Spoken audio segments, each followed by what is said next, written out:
Market లో invest చేసి మీ డబ్బులు డబుల్ చేసుకోవాలనుకుంటున్నారా? సుందరరామిరెడ్డి గారి లైవ్ సెమినార్ కి అటెండ్ అవ్వండి.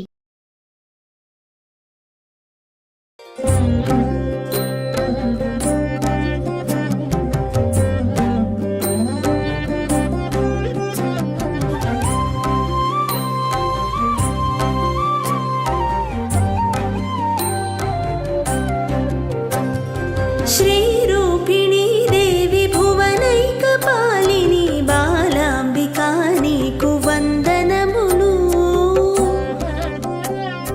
విశ్వ ప్రాణాధార శక్తి స్వరూపిణి బాలాంబికా నీకు వందనములు. నమస్తే రమ్మగారు, దసరా పండుగ శుభాకాంక్షలు. నమస్తే జయ, దసరా పండుగ శుభాకాంక్షలు. సుమన్ టీవీ ప్రేక్షకులందరికీ దసరా పండుగ శుభాకాంక్షలు. నాకు దసరా మొత్తం కూడా ప్రతిరోజు అమ్మవారికి ఒక అలంకరణ చేస్తాం కదా, ప్రతి అలంకరణ గురించి, ప్రతి నైవేద్యం గురించి ఏ రోజు విశిష్టత ఆ రోజుకే ఉంటుంది. మనం చాలా రోజులు, ఎక్కువ రోజులు జరుపుకునే పండుగ దసరా పండుగ కదా రమ్మగారు.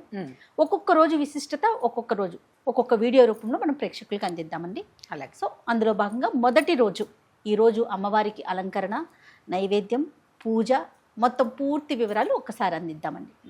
తొలి రోజున అమ్మవారు బాలాంబికగా దర్శనమిస్తుంది.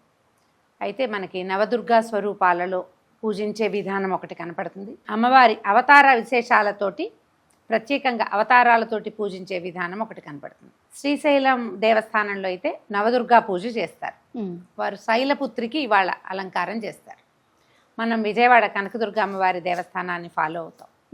సో అమ్మవారికి ఈ మొదటి రోజున బాలా త్రిపుర సుందరిగా అమ్మవారిని అలంకరిస్తారు. ఇది వరకటి కాలంలో స్వర్ణ కవచాలంకృత దుర్గగా కూడా అమ్మవారిని కనిపింపజేసేవారు. ఈ సంవత్సరం బాలాంబికగా చేస్తున్నారు. అక్కడ దేవాలయంలో ఎలాంటి నివేదన, ఏ రకమైన వస్త్ర సమర్పణ చేస్తారో పూజా విధానం మనం అది చెప్పుకుందాం. ఎందుకంటే మనం ప్రతి సంవత్సరం ఏటా వారిని ఫాలో అయ్యేటప్పుడు ఒక్కొక్కసారి కొంచెం ముందు వెనకలు అవుతూ ఉంటాయి. అవునండి, ముందు వెనకలు అవుతాయి. ఈ వస్త్ర సమర్పణ, ఆహార నివేదన సమర్పణలో చిన్న చిన్న తేడాలు రావచ్చు. దాని గురించి ఆలోచించద్దు. ప్రధానమైనది ఏంటంటే మనం ఏది ఫాలో అవుతున్నామో, ఎవరిని అనుసరిస్తున్నామో వారు ఎట్లా చేస్తే మనం ఇంకా అట్లాగే చేసుకోవచ్చు తప్పకుండా.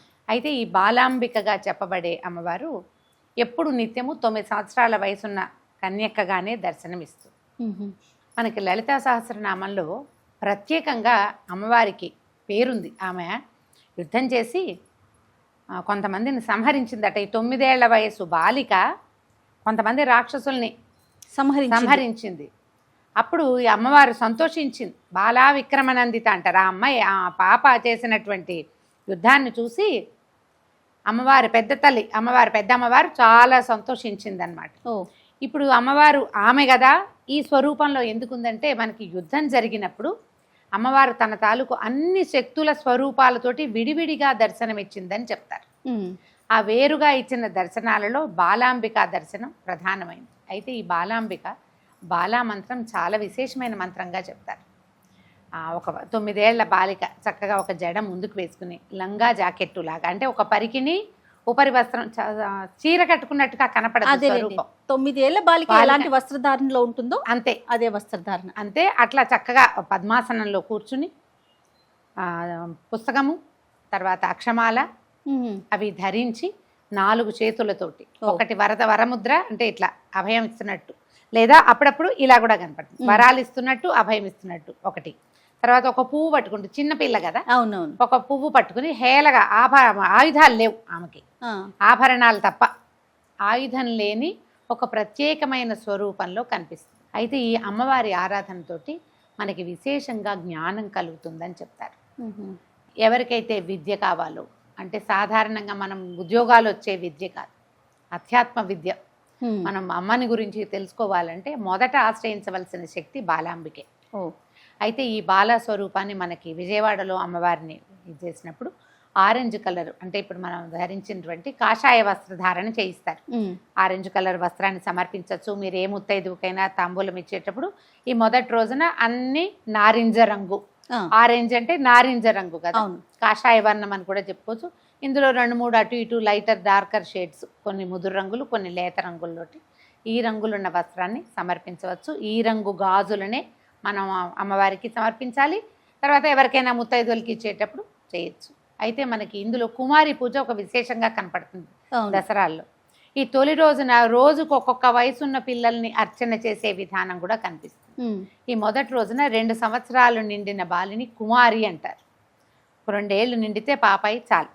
ఆ 2 ఏళ్ళు నిండిన ఒక పాపకి చక్కగా పాదాలకు పసుపు రాసి పారాయణ పెట్టి ఆమెకు బొట్టు కాటిక అలంకారం చేసి తల్లో పువ్వులు అలంకరించి ఆమెకు నచ్చినటువంటి ఆహార పదార్థాన్ని మనం తినిపించితే కుమారి పూజ చక్కగా సుసంపన్నంగా అవుతుందన్నమాట. ఎందుకు చేస్తారు అమ్మగారు కుమారి పూజని? ఇప్పుడు అమ్మవారిని ఏంటంటే మనకి నవదుర్గలు ఈ 9 రోజులు మనం దుర్గా స్వరూపాల్లో రోజు ఒక కుమారిని ఒక బాలికని అర్చించవచ్చు.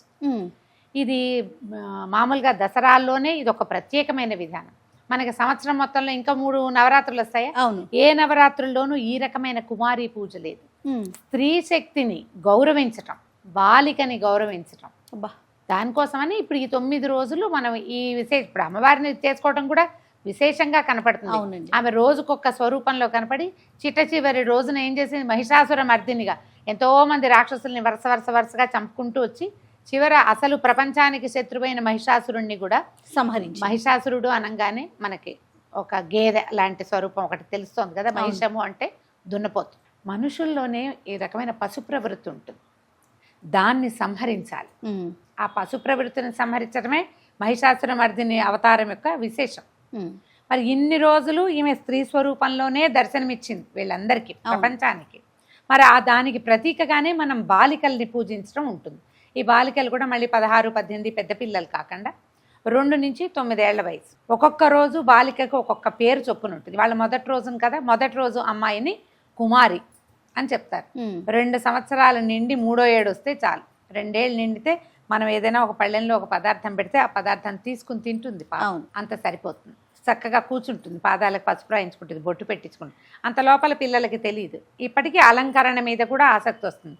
మీరు అలంకారం చేయండి, అందంగా ఉంచండి, చక్కగా ఆహారం తినిపించండి. ఈ కేవలం అలంకరణకి మాత్రమే అమ్మని పరిమితం చేయొద్దు. ఈ స్త్రీ శక్తి కావాలంటే అది విజృంభించి రాక్షస సంహారం కూడా చేయగలదు. దీన్ని ఇక్కడే పరిమితం చేయబోకండి, పూజించండి, అలంకరించండి. తర్వాత సంహరించే అవసరం వచ్చినప్పుడు అది కూడా చేస్తుందని చెప్పడానికి మనం కుమారి పూజ చేసుకుంటాం. ఓకే. ఈ మొదటి రోజున అమ్మాయిని చక్కగా అలంకరించి 2 ఏళ్ల పాపాయిని మీరు పూజించవచ్చు. ఒక బాలిక మనకి లభించిన సరిపోతుంది. అయితే ఇప్పుడు విజయవాడలో అమ్మవారికి నారింజ రంగు వస్త్రాలు ఇస్తారు. తీయటి బూందీ, అంటే మనం శనగపిండితో బూందీ చేస్తాం కదా, ఈ బూందీని పంచదార లేదా బెల్లం పాకంలో పోస్తారు. పంచదార పాకంలో పోస్తే కాసేపటికి అది అట్లా విడివడిపోయి బూందీగా ఉంటుంది, తీపిగా ఉంటుంది. తీపి బూందీ శనగలు నివేదన చేస్తారు. మేము ఈ అవకాశాన్ని బట్టి మనం ప్రతిరోజు అన్న నివేదన చేయాలన్నది ఒక నియమం పెట్టుకున్నామంటే ఒక కొంత అన్నం కూడా నివేదన చేసుకోవచ్చు. శనగలైనా నివేదన చేయొచ్చు. తీయని బూందీ మీకు చేత వస్తే అది కూడా చేసి కొద్దిగా అంత పిండిని మనం బూందీ కొట్టినా ఆ కాస్త బూందీని పంచదార పాకంలో పోస్తే 10 నిమిషాల్లో ఆరిపోతుంది. చక్కగా అది నివేదన చేసుకోవచ్చు. తీపి బూందీ పంచవచ్చు, శనగలు పంచిపెట్టుకోవచ్చు. మీ అవకాశాన్ని బట్టి ఎలాగైనా చేయొచ్చు. అయితే మనకి శ్రీశైలంలో మాత్రం అమ్మవారికి కదంబ సాదాన్ని నివేదన చేస్తారు, శైలపుత్రికి. ఇతరులు మనం పాయసం పెట్టుకోవచ్చు, పులగం పెట్టుకోవచ్చు, మనమైన అవకాశాన్ని బట్టి ఏదైనా చేసుకోవచ్చు. మొదటి రోజున బాలాంబికని మనం అర్చన చేసుకుంటాం. మనం ఈ బాలాంబికే మనకి ఇళ్లల్లో కొంతమందికి ఇంటి దేవతలు ఉంటారా, ప్రాంతాల వారిగా గ్రామ దేవతలు ఉంటారు. బాలమ్మ అనే దేవత ఉందా? అవునండి, ఈమె ఆవిడే. బాలాంబికే బాలా త్రిపుర సుందరిగా స్వరూపంలో కనపడుతుంది. బాలమ్మగాను మన ఇంటి దేవతగా, గ్రామ దేవతగా కూడా దర్శనమిస్తుంది. జ్ఞానప్రదాయినిగా కనపడుతుంది అమ్మవారు. ఈ రోజున ఇలాంటి అర్చన చేసుకుని మర్నాటికి మళ్ళీ ఇంకో రకమైన అర్చనతోటి మనం స్వరూపం మార్చుకోగలిగితే. ఇంట్లో చేసుకునేటప్పుడు కూడా ఇదే పూజా విధానాన్ని పాటించాలి. ఇప్పుడు మనకి బాలాంబికకి స్తోత్రం కనిపిస్తుంది, స్తోత్ర నిధి లాంటి యాప్లు ఉన్నాయి, మనకు అవకాశం ఉంది కదా. అష్టోత్తరం కనిపిస్తుంది బాలకి, బాల అష్టోత్తరం చక్కగా చదువుకోవటము, పువ్వులు సమర్పించుకోవటము. ఏ పువ్వులతోటైనా అర్చన చేసుకోవచ్చమ్మా. వాసన వచ్చే పువ్వులైతే మంచిది. చేమంతులు, ఇప్పుడు సన్నజాజులు అవి వస్తాయి. చక్కగా కుంకుమార్చన చేసుకోవచ్చు. ఇలా కూడా మనం అంత పెద్ద అర్చన చెయ్యము, మన ఇంట్లో మనమే పూజ చేసుకున్నాం. ఒక చిటికెడు కుంకం పట్టుకోండి. నేను పట్టుకున్న ముద్ర కనపడుతుంది కదా, ఈ కుంకం పట్టుకోవటము, ఈ వేలు వదిలిపెట్టి ఇలా పట్టుకోవటము. ఈ అష్టోత్తరం ఏముందో అది మొత్తం చదువుకోవటం. అమ్మవారికి ఈ చిటికెడు కుంకుమ సమర్పిస్తే మీరు పెట్టిన అన్న నివేదన ఈ కుంకుమార్చనకి చక్కగా సరిపోతుంది. పూజ చేసుకోవటం, చక్కగా మంగళహారతులు ఇవ్వటం అమ్మవారికి.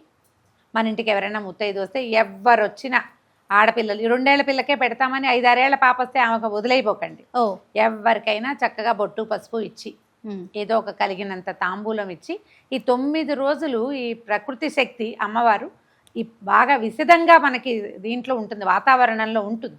అమ్మవారి యొక్క సుప్రసన్నత ఉంటుంది. కాబట్టి ఎవరికి ఇచ్చినా అమ్మకి ఇచ్చినట్టే భావించి పూజ చేసుకోండి. రైట్ అమ్మగారు, నమస్తే. నమస్తే జయ.